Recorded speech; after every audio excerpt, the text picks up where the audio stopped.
یہ کہانی نسل در نسل گاؤں والے سناتے چلے آ رہے تھے کہ کیسے ایک مونسٹر ٹری تھا جو ہر 100 سال بعد زندہ ہو جاتا تھا۔ اس نے ایک بار اتنی تباہی مچائی تھی جسے گاؤں والے آج تک کبھی بھلا نہیں پائے تھے۔ اس جنگل میں کافی سارے درخت تھے جو آپس میں باتیں کیا کرتے تھے اور ہنسی مذاق میں وقت گزارتے تھے۔ ان سب سے دور یہ لال پتوں والا درخت ہی شاہ بلوط تھا۔ یہ کہانی اسی کی تھی۔ اسی نے ایک دفعہ جنگل کی بربادی کا بدلہ لیا تھا گاؤں والوں سے، جسے گاؤں والے کبھی بھلا نہیں پائے۔ اب پھر 100 سال پورے ہونے کو تھے اور آج ہی وہ دن تھا جب مونسٹر ٹری کے جاگنے کا وقت ہو چکا تھا۔ اچانک تیز روشنی ہوتی ہے اور جب روشنی کم ہوئی تو شاہ بلوط جاگ چکا تھا۔ سارا جنگل آج بہت خوش تھا کیونکہ ان کا محافظ دوبارہ سے آ چکا تھا۔ ارے مہرو آپا، سنتی ہو؟ سنا ہے ساتھ والے کالے جنگل میں ٹھیکیدار نے دوبارہ سے لکڑی کاٹنے کا کام شروع کر دیا ہے۔ بس یہ الفاظ سنتے ہی مہرو آپا کے دماغ میں بس شاہ بلوط کا ہی خیال آ رہا تھا کہ کہیں وہ دوبارہ واپس نہ آ جائے۔ مہرو آپا اسی وقت جنگل کی طرف چل دی۔ وہ ٹھیکیدار کو اس کام سے منع کرنا چاہتی تھی۔ وہ نہیں چاہتی تھی کہ شاہ بلوط دوبارہ سے آئے اور گاؤں والوں پر ظلموں کے پہاڑ توڑ دے۔ مگر دوسری طرف بہت سارے لکڑہارے اب جنگل میں داخل ہو چکے تھے۔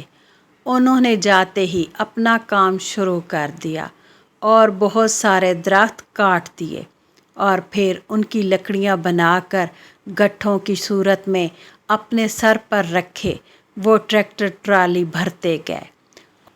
انہوں نے اپنا ٹریکٹر بھرا اور وہاں سے نکلنے لگے۔ انہیں کسی چیز کی پرواہ نہیں تھی اور نہ ہی انہیں اس کہانی پر یقین تھا کہ آج سے 100 سال پہلے یہاں پر کیا ہوا تھا۔ انہیں تو بس اپنی روزی روٹی سے کام تھا۔ جب مہرو جنگل میں پہنچی تو جنگل میں بہت زیادہ درخت کٹ چکے تھے۔ وہ سیدھی ٹھیکیدار کے پاس گئی اور بولی، ارے ٹھیکیدار صاحب، آپ کو کیا نہیں پتا تھا کہ جو جنگل سے درخت کاٹے گا وہاں پر ایک نیا پودا بھی لگائے گا اور بڑے درختوں کو نقصان نہیں پہنچایا جائے گا؟ یہ آپ نے کیا کر دیا؟ ارے وہ چھوری، مجھے کیا پتا، ایسی باتوں پہ تو بھی نہ کان دھرا کر۔ میں نے لکڑیاں کاٹنی تھی سو کاٹ لے۔ چھوڑ ان باتوں کو، یہ سنی سنائی باتیں ہیں اور کہانیاں بڑے بوڑھوں کی۔ دوسری طرف مونسٹر ٹری اس طرف کو بڑھ رہا تھا جہاں پر کبھی اس کے دوست ہوتے تھے۔ جنگل کے اس حصے میں جا کر اس نے دیکھا سارے درخت کٹ چکے تھے۔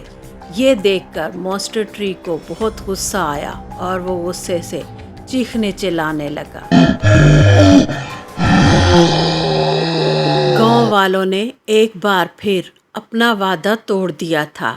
اب وہ پھر سے اپنے ساتھیوں کو کھو کے غصے میں تھا اور گاؤں کی طرف بڑھ رہا تھا۔ راستے میں جو بھی انسان نظر آتا وہ اسے مار ڈالتا۔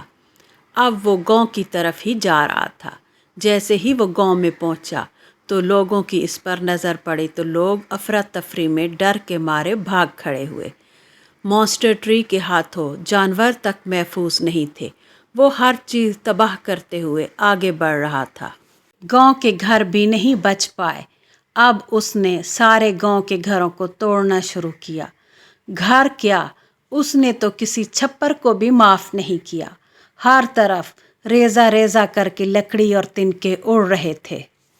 بستی کو تباہ کرنے کے بعد اس نے آخر کار ٹھیکیدار کو بھی جا ڈھونڈا اور اسے موت کے گھاٹ اتار دیا۔ اب